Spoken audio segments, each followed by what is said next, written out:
Bonjour à toutes et à tous, amis makers, bienvenue sur ma chaîne. On se retrouve aujourd'hui pour un nouveau petit tuto sur Fusion 360. Donc, comme vous avez pu voir dans la miniature, nous allons modéliser ensemble une grille d'aération en forme de nid d'abeille. Donc, pour que l'exemple soit un peu plus concret, je vais faire une pièce que j'ai besoin moi personnellement pour ma borne d'arcade, parce que actuellement j'ai des grilles métalliques voilà, de ce type et je ne trouve pas ça super esthétique. Donc, on va faire une pièce sur mesure, qui va bien, cacher, la perforation, mais qui va aussi laisser passer l'air correctement. Donc on se retrouve sur Fusion 360 et nous allons modéliser cette pièce, puis l'imprimer en 3D. Donc c'est parti. Donc dans un premier temps, comme d'habitude, on crée une nouvelle esquisse, on choisit son plan, voilà. Donc moi, je pars sur une grille qui va être un carré de 130 par 130. Donc hop, 130 tabulation par 130 et je valide. Au sein de ce carré, je vais créer un cercle. Le cercle qui va nous servir en fait, à dessiner après à l'intérieur le nid d'abeille. Donc le cercle, moi j'ai relevé une cote de 118 à l'intérieur de mon ventilateur pour le flux d'air. Donc maintenant je vais centrer ce cercle, dans mon carré. Pour cela, je vais utiliser l'outil très utile qui est la cote d'esquisse, qui nous permet de mesurer un angle entre 2 segments, ou la distance entre 2 segments, ou la distance entre un point de centre et un segment. Donc ça nous permet de mesurer, mais aussi de la définir. Par exemple, là, vous voyez, 75 a été mesuré, mais ce n'est pas le milieu de ma grille puisqu'elle fait 130 de côté. Donc moi, je vais rectifier ça à 65 pour que horizontalement, je sois centré et je vais répéter l'opération dans l'autre sens pour que verticalement, ça soit la même chose. Donc là, cote relevée 70, modifié à 65 et nous avons bien, voilà, le cercle qui est centré dans notre carré. Ensuite, nous allons commencer le dessin de notre nid d'abeille. Pour cela, nous allons créer un polygone circonscrit au centre de notre cercle. Voilà, donc la cote en bleu, c'est le rayon de votre polygone. Donc prenez bien en compte que votre polygone fera 2 fois la cote indiquée. Par exemple, là, on est à 2,8 à peu près, donc ça nous fera du 5,6.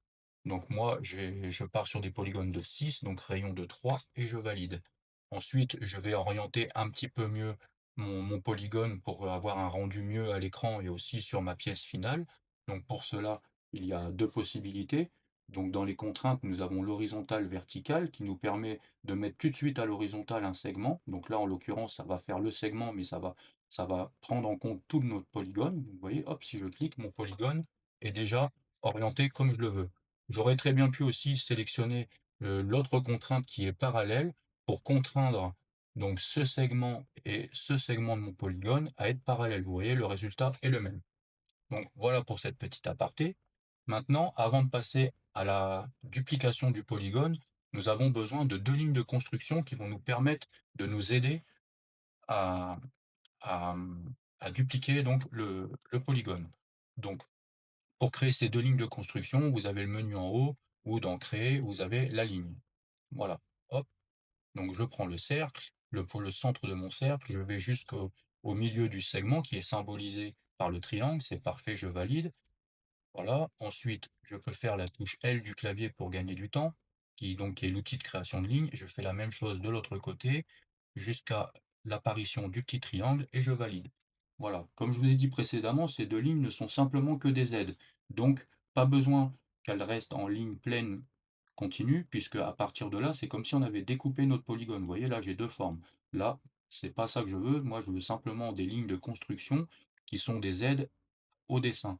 Donc je sélectionne mes 2 lignes, en prenant une première, en laissant appuyer sur CTRL, je sélectionne la deuxième, touche X du clavier et ça passe en pointillé. Ou alors vous avez la possibilité de cliquer droit sur la souris et de faire Normal construction. Normal qui représente enfin les lignes noires continues, ou construction, les pointillés. Voilà. À partir du moment où ça s'est effectué, vous pouvez aller dans Créer réseau rectangulaire. Donc, qu'est-ce qu'on a dans la boîte de dialogue qui vient de s'ouvrir? Donc là, on a déjà 2 éléments sélectionnés puisque j'ai oublié de désélectionner les 2 lignes pointillées auparavant. Donc là, si c'est votre cas aussi, vous pouvez cliquer sur la croix car on ne cherche pas à dupliquer les lignes pointillées. Nous allons dupliquer le polygone. Donc là, l'objet, donc c'est notre polygone. Donc pour cela, nous allons sélectionner les 6 côtés de notre polygone. Donc je sélectionne un premier côté, je laisse CTRL enfoncé et je clique sur tout le contour de mon polygone jusqu'à temps qu'il devienne entièrement bleu. Je peux remarquer ici qu'on a bien les 6 côtés sélectionnés. Dans quelle direction je veux que la duplication se fasse? Donc, voilà l'utilité des 2 lignes de construction que nous avons créées auparavant, car regardez, si j'en sélectionne une, j'ai une flèche qui vient, voilà, se mettre dans l'alignement de notre ligne pointillée, ce qui veut dire que la duplication va partir dans ce sens.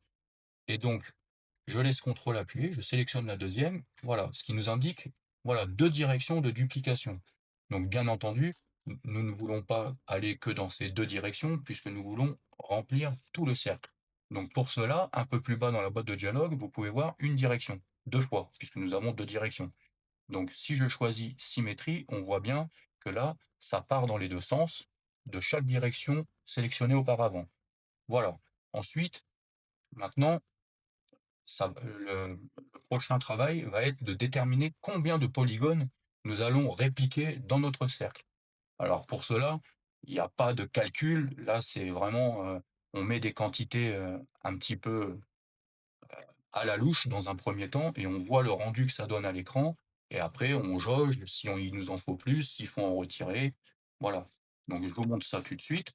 Donc là, si je pars sur une quantité de 10, voilà, une quantité de 10.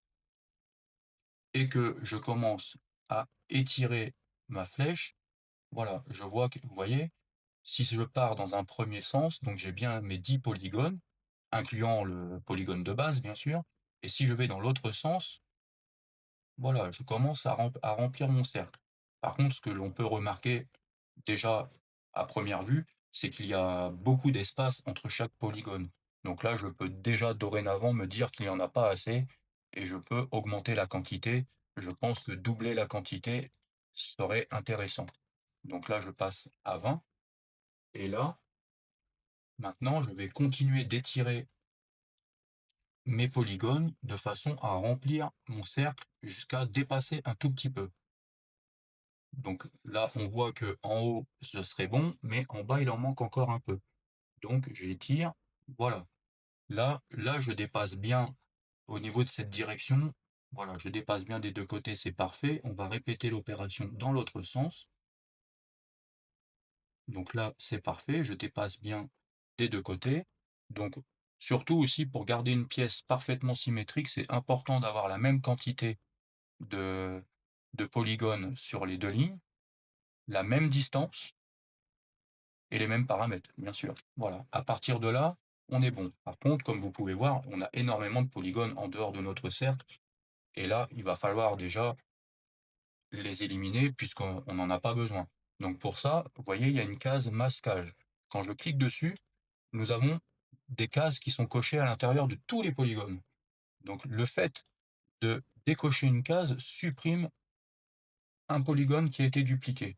Donc là, le petit travail qu'il va y avoir à faire dans un premier temps, c'est supprimer tous les polygones complets en dehors du cercle. Donc c'est-à-dire que, par exemple, vous voyez, celui-ci, il dépasse. Il est à la fois dans le cercle, mais en dehors du cercle. Donc celui-ci, je ne peux pas l'enlever, car si je l'enlève, je supprime tout, et c'est pas ce que je veux. Donc dans un premier temps, on va uniquement supprimer les polygones complets qui sont à l'intérieur du cercle. Vous voyez, de cette façon. Donc, je m'en occupe et je vous retrouve juste après. Voilà, donc j'ai désélectionné tous les polygones dont je n'ai pas besoin. Donc comme vous pouvez voir, il y en avait quand même un certain nombre. Donc bon, ça prend un peu de temps, mais ça nous facilite quand même grandement le boulot. Donc là, j'ai bien désélectionné, comme je vous ai dit auparavant, tous les polygones entiers en dehors du cercle. Voilà, tous ceux qui sont un petit peu qui mordillent un petit peu le cercle, on va les retravailler juste après. Donc une fois que vous avez fait ce travail, que tous les paramètres sont bien identiques surtout, voilà, vous pouvez valider déjà la fonction du réseau. Voilà, donc là maintenant, on va nettoyer le contour de notre cercle afin d'avoir une esquisse bien propre. Donc pour cela, donc je vais zoomer un petit peu, vous voyez, là, moi je veux garder ces 2 petits bouts de segments dans mon cercle, mais je veux supprimer le reste. Donc pour cela, je vais utiliser l'outil ajuster, le petit ciseau et vous voyez, par exemple, si je prends ce segment qui est à la fois en dehors et dans le cercle, en fait, Fusion 360 nous détecte automatiquement une intersection et à la place de nous supprimer le segment complet, nous supprime uniquement le bout que l'on pointe avec la souris. Vous voyez là, si je clique, impeccable. On nous a supprimé la partie que l'on ne voulait pas, mais on a bien conservé le morceau qu'on avait besoin. Donc là, bon, même si on a déjà beaucoup éliminé de polygones, il va y avoir un petit travail à faire de suppression, voilà, de segment par segment. Vous voyez comme ça, voilà, donc là, il y en a pour un petit peu de temps. Alors après, pour ceux qui veulent aller plus vite, il suffit simplement d'ouvrir la forme et en fait, elle ne sera plus détectée, dans l'esquisse. Vous voyez, si à chaque fois vous ouvrez une forme, en fait, c'est bon. Après, pour ceux qui envisagent, uniquement de garder la partie dessin, malheureusement, là, vous êtes obligé d'y passer car, si vous voulez garder le dessin, bah, les segments vont rester. Ou encore mieux, même si vous passez à la mise en plan, c'est pareil. Donc, je vais supprimer tout ça et je vous reprends tout de suite. Ça y est, notre esquisse est bien propre, donc j'ai bien éliminé, tout le contour. Donc là, on a une belle grille qui commence à prendre forme. Donc là, maintenant, on va pouvoir passer à la suite. Donc, nous allons déjà faire des congés dans les coins pour, améliorer un petit peu quand même, le rendu de la pièce. Donc là, vous pouvez sélectionner l'outil congé. Voilà, vous sélectionnez les 2 segments et là, je vais mettre 4 et je valide. Ensuite, pour éviter de retourner à chaque fois sur l'outil congé, vous pouvez aussi, cliquer droit, répéter congé. Voilà, vous sélectionnez vos 2 segments, vous remettez votre valeur et vous validez. Vous voyez, ça va quand même un peu plus vite. Ah, 4, je valide. Voilà, hop, clic droit, répéter congé. Je sélectionne mes 2 segments, je mets ma mesure de 4 et voilà, parfait. Voilà, nous avons fait des petits congés dans les coins, voilà, ce qui est ça paraît rien, mais ça améliore quand même le rendu visuel quand même de la pièce. Maintenant, je vais procéder au trou de fixation et ensuite on pourra passer à l'extrusion. Donc, les vis que j'utilise pour, fixer, cette plaque et les ventilos en même temps, puisqu'en fait, c'est des vis traversantes, qui prennent en même temps le ventilateur derrière la porte. C'est des vis d'un diamètre 4, donc je vais mettre un diamètre de 4,2, ce qui sera amplement suffisant, 2/10 de nœud. Alors attention, c'est de l'impression 3D, donc au niveau de la précision, on n'est pas au 10e non plus. Donc attention, aussi, ça va dépendre de la précision de votre machine et éventuellement aussi le type de filament, que vous utilisez. Donc maintenant, je vais positionner correctement mon cercle. Donc je vais de nouveau utiliser l'outil d'esquisse. Je sélectionne mon point de centre, le bord du haut. Donc là, ça m'indique une valeur de 10, mais moi, j'ai besoin de 12,5. Je valide, je répète l'opération horizontalement. Donc là, j'ai une cote de 8 relevée que je passe également à 12,5 et je valide. Donc voilà. Donc là, nous avons la première perforation qui est créée. Donc je pourrais créer les 3 autres, de la même façon, mais on va se faciliter le travail, même s'il y en a que 4. On va tout simplement utiliser la symétrie miroir, mais auparavant, nous allons tracer 2 lignes de construction qui vont nous aider à procéder à cette fonction. Donc je trace une ligne horizontale et une ligne verticale. Donc là, voilà, donc là, bon, apparemment j'ai déjà visé le milieu, donc c'est parfait. Voilà. Par contre, vous pouvez remarquer que la première ligne que j'ai tracée n'est pas au milieu. Donc j'ai fait volontairement comme ça venait, pour vous montrer en fait une autre fonction. Donc c'est si je sélectionne ma ligne et que je fais une contrainte de coïncidence ici, et que je sélectionne le centre de mon cercle, en fait, voilà, la ligne est tout de suite venue par-dessus le centre. Donc là, voilà, mes 2 lignes sont bien centrées. Donc comme tout à l'heure, on sélectionne une première ligne, on laisse appuyer sur contrôle, on prend la deuxième touche X du clavier, parce que c'est toujours des aides à la construction, des aides au dessin, donc on n'en veut pas, autrement. Et donc à partir de là, je peux faire créer symétrie miroir. Donc dans la boîte de dialogue ici, on a l'objet. Donc qu'est-ce qu'on veut dupliquer? C'est le cercle. Sur quel axe de symétrie? On va prendre la première ligne en pointillé et on valide. Voilà, vous voyez, le cercle de gauche, symétriquement à cet axe, il est arrivé de l'autre côté, ça m'a évité de le redessiner, de refaire les codes d'esquisse, etc. Maintenant, nous allons faire la même chose pour les 2 trous du bas. Donc symétrie miroir, sauf que cette fois-ci, nous allons sélectionner le premier cercle et le nouveau qui vient d'arriver. Comme ça, on aura les 2 d'un coup de l'autre côté. Sur l'axe de symétrie, donc l'autre ligne en pointillé que nous avons créé précédemment, vous voyez, les 2 sont déjà apparus. Voilà, on valide et voilà, c'est parfait. Nous avons notre grille qui est prête à être extrudée. Donc maintenant, pour l'extrusion, il suffit donc de sélectionner les formes que nous voulons extruder, donc la plaque et bien sûr le dessin en nid d'abeille. Donc là, par contre, il faut jouer un petit peu avec la caméra pour réussir à mettre en surbrillance le le nid d'abeille. Ah, je l'ai presque. Des fois, c'est pas évident. Voilà, je l'ai. Donc n'oubliez pas la touche contrôle et on sélectionne. Ah, je ne l'ai plus. Pourquoi? Ah voilà, et voilà, impeccable. Donc là, maintenant que j'ai bien sélectionné les contours qui m'intéressent, touche E du clavier ou clic droit de la souris. Donc les contours sont bien sélectionnés, c'est parfait. Donc là, je peux faire joindre. Parce que mes deux pièces, resteront ensemble, même, la pièce, de juste après. Là, c'est une seule pièce. Par contre, on va donner une épaisseur de 2 millimètres, ce qui sera amplement suffisant pour la pièce et je peux valider. Donc là, il va y avoir peut-être un petit calcul de la part de Fusion 360. Voilà, vous voyez en bas, bon voilà, ça y est, c'est fini. Apparemment calcul terminé, c'était rapide. Voilà, vous voyez, on a notre grille est prête.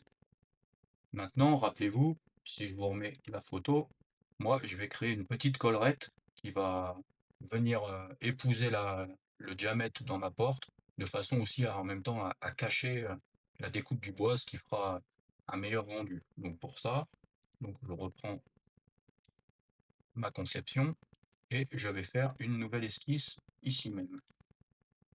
Donc hop, nouvelle esquisse. Voilà.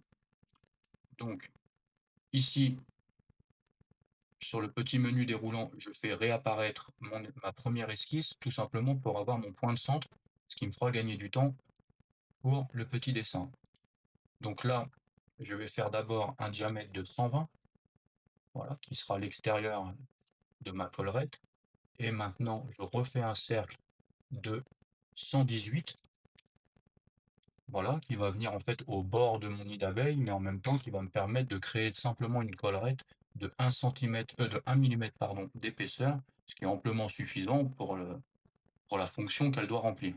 Donc maintenant que nous avons bien dessiné le contour, nous allons le sélectionner. Voilà, et on va faire une petite extrusion.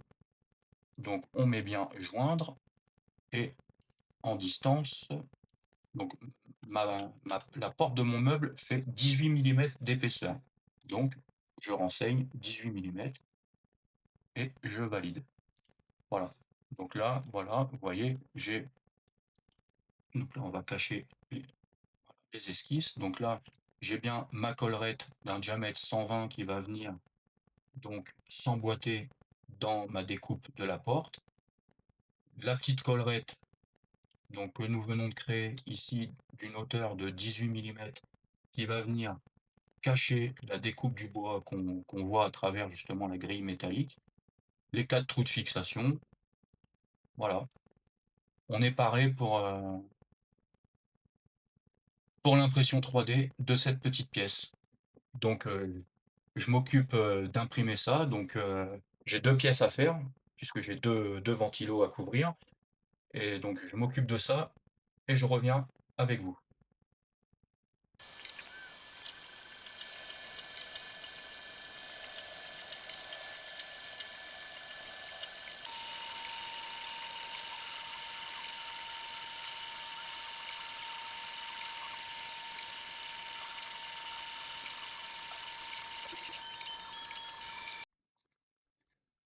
Voilà, donc après ce petit aperçu de l'impression, d'une des 2 pièces, voilà, je vais pouvoir vous montrer enfin le résultat final. Donc tout s'est bien passé, pas de bug à l'impression, les codes sont bonnes, le montage, s'est parfaitement bien déroulé. Donc voilà le rendu final, de notre conception. Donc on a un nid d'abeilles, parfaitement, imprimé, sans défaut. J'avais un petit doute au démarrage, parce qu'on voit quand même que c'est assez fin, mais franchement l'imprimante, a bien géré. Heu, donc c'est parfait, c'est ce que j'attendais. Je pense qu'il y a quand même pas photo entre ce que j'avais avant, donc ceci et ce que l'on a modélisé ensemble maintenant. Voilà, je pense qu'il y a pas photo. Voilà, voilà, donc c'est la fin de ce tuto. Dites-moi dans les commentaires, si vous avez des suggestions ou des remarques, j'y répondrai, avec plaisir. Dites-moi s'il vous manque, des informations aussi, peut-être que j'ai oublié de préciser certaines choses ou que je n'ai pas été clair. Donc, n'hésitez pas, franchement, c'est avec plaisir que je vous répondrai. Ça ne pourra faire que progresser la chaîne et améliorer, mes prochains tutos. Voilà, donc sinon, si tout est compréhensible pour vous et que vous avez aimé ce tuto, n'hésitez pas à liker, partager et surtout à vous abonner.